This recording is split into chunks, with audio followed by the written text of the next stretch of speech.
Čas prázdnin a letných dovoleniek je už bohužiaľ za nami. Dnes si ho pripomenieme prostredníctvom našej relácie, v ktorej sa vrátime na letný tábor výtvarníkov na Krokave. Letavy privítali tento rok okolo 300 účastníkov. Tí pracovali v 12 tvorivých dielňach. Niektoré z nich vám prostredníctvom lektorov a frekventantov priblížime. Ako prvú sme navštívili keramickú dielňu, ktorá tu už tradične nemôže chýbať ani so svojou lektorkou Hankou Štrbovou z Ostravy. Na Letavách jsem po 8. A první rok jsem se přijela jenom podívat a druhý rok už mě Máňo poprosil, jestli bych vedla keramickou dílnu a teď jsem tady vlastně 7. rok jako lektorka. A letos jsem vymyslela společný projekt. Každý rok děláme něco společného, teda aspoň myslím. A letos jsem navrhla svým účastníkům v dílně, že bychom udělali sloup, pohádkový sloup, protože vím, že v Rimavské Sobotě se opravuje základní umělecká škola, že bude nová, krásná, tak jsem jim navrhla, aby to byl pohádkový sloup právě do téhleté umělecké školy.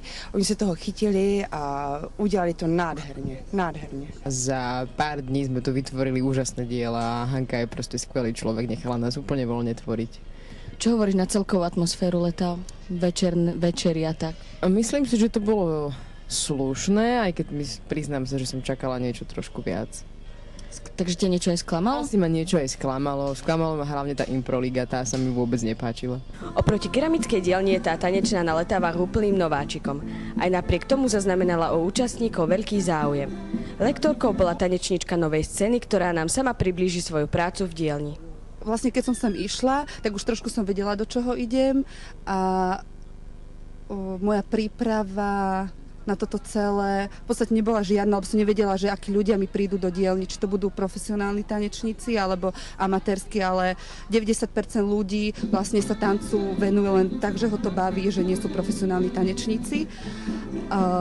Takže príprava bola taká, že nechala som sa prekvapiť. Príprava je nechaj sa prekvapiť. Pôvodne som chcela pracovať iba čisto s nohami, ale tým, že sú to nie profesionálni tanečníci, tak by nám vlastne dlhšiu dobu zabral čas prípravy takého nejakého kratučkého predstavenia, tak som samozrejme, že som nebola až tak pripravená, tak som zvolila druhú alternatívu a druhú alternatívu som mala takú detektívku. Je to taká detektívka s nádychom romantiky.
O tom, že spolupráca dvoch lektorov môže dokonale fungovať, sme sa presvedčili v dielni digitálnej fotografie. O tom, ako vyberali témy, či ako sú spokojní so záverečnými prácami, nám porozprávajú Miriam Petráňová a Paľo Čejka. Začali sme, prvou témou bol manipulovaný portrét, alebo teda inscenovaný portrét, alebo skupinový portrét.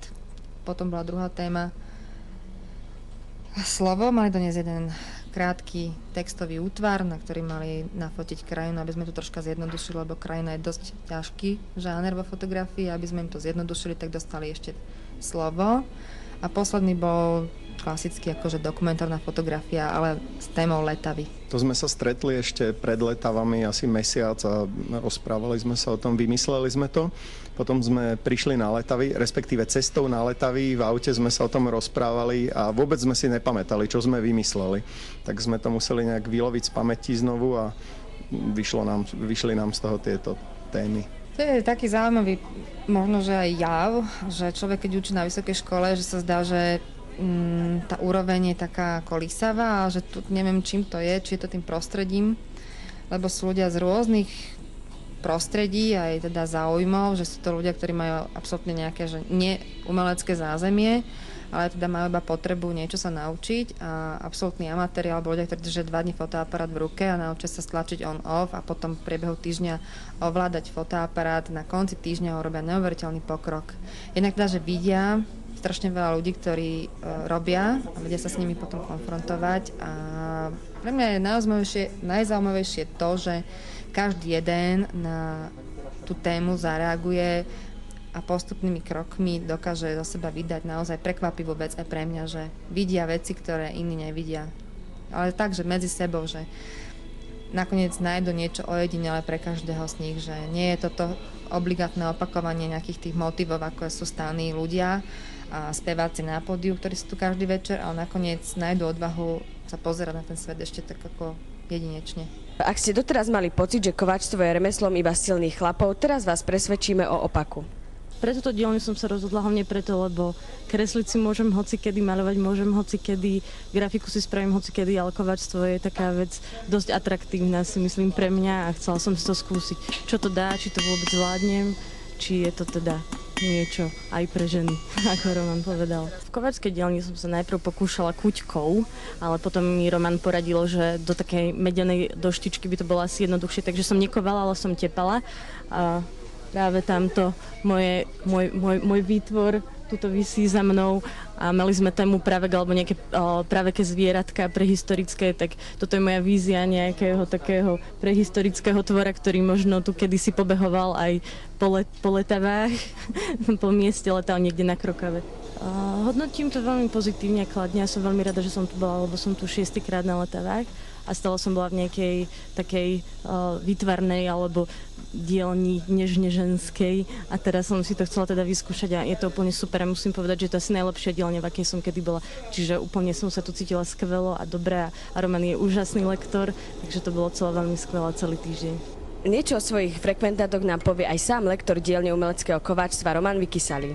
Sú zlaknutí moji adepti kováctva, ale možno je to tým teplom ale je to v nich, len nevedia vyhrabať zo seba ten talent, ktorý k tomu remeslu majú. Majú strach, že kováctvo je ťažké remeslo, že je to remeslo len silných mužov. Nie, to je remeslo aj jemných žien, len musia pochopiť a mať cít materiálu. Tento rok bolo, ale sa znovu teda opakovalo to, čo v lani, že nejako som nevyžadoval od nich nejakú veľkú tvorbu, pretože skoro všetci sa stretli s týmto remeslom prvýkrát v živote. A za týždeň vytvoriť niečo z kovu, z jedného chladného kovu, človek neznalý remesla, nemôže skoro nič. Ale oni dokázali, že sú schopní, lebo sú schopní sa zabaviť a sú schopní aj pracovať a to je veľká vec, ktoré tieto letavy prinášajú. No a na záver to najlepšie, nejaké tie perličky od zakladateľa a hlavného organizátora letav Maňa Lacka. Všetky kapely, ktoré tu hrali a aj divadelníci, ktorí vystupovali, mali veľmi dobrý pocit z toho vystúpenia tu na Letavách, aj keď je to vlastne len taký off-program, že nie kvôli tým večerným vystúpeniam sú Letavy, ale je to vlastne to, keď ľudia po práci v dielňach, po celodennej práci by si mali odpočinúť, tak nech aj to odpočívanie je trošku zamerané na nejaké umenie a na tvorbu. Takže všetci, ktorí vystupovali a hlavne včera z tomu boli úplne nadšení z toho vystúpenia, lebo 300 ľudí bolo na ich koncerte, teda všetci účastníci a ten koncert dopadol vynikajúco a ja som bol v krátkej dobe na 3 ich koncertoch a toto bol asi najlepší. Vieš nám povedať aj nejaké pikošky? Máš informácie o pikoškách v tábore? No, pikošky, myslím si, že zase tu vznikli nejaké táborové lásky, o tom by som sa nechcel zverejňovať. Ale vychádza nám to tak, že každý deň alebo každý večer máme nejakú súťaž. To bolo také neplánované, ale jednoducho takto vyšlo. A napríklad v stredu sme robili obrovskú spoločnú fotografiu. No a teraz prebieha súťaž, kto presne spočíta, koľko nás tam je. Zatiaľ sa to podarilo 2 ľuďom, ostatní, ktorí teda to počítali, to spočítali zle, ale je to naozaj ťažké, lebo ten počet je tam obrovský.